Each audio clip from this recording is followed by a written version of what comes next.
Tabii ki o olmasaydı, benim canım arkadaşım, o güzel ruh olmasaydı, ben ne bu türkülerin güzelliğine vakıf olabilirdim, ne bu kadar içten söyleyebilirdim bu türküleri. Kazım Koyuncu için önce büyük bir alkış istiyorum.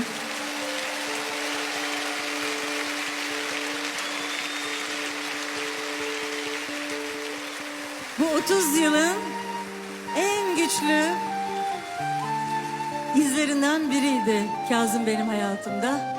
Zamansız, barışçı, halkların kardeşliğine inanan, melek gibi bir kalpti.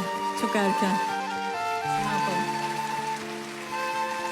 Hadi onun dilinde söyleyelim şimdi.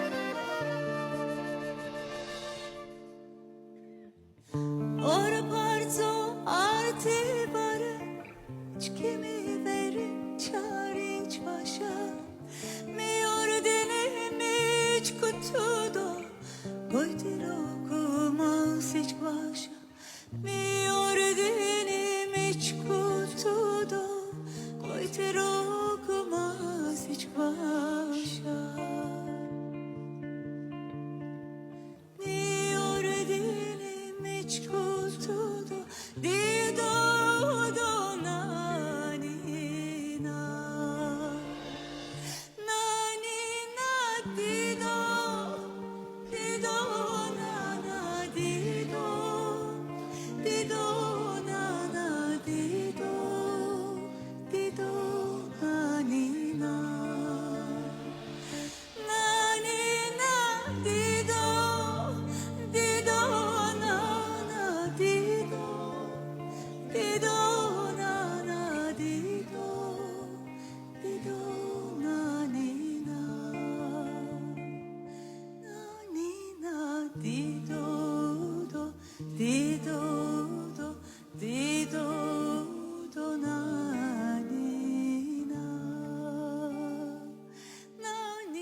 Biliyor musunuz, sizlerin karşısına ilk defa bu sahnede Kazım'la birlikte Hey Gidi Karadeniz konserinde çıkmıştım. Ruhu şad olsun.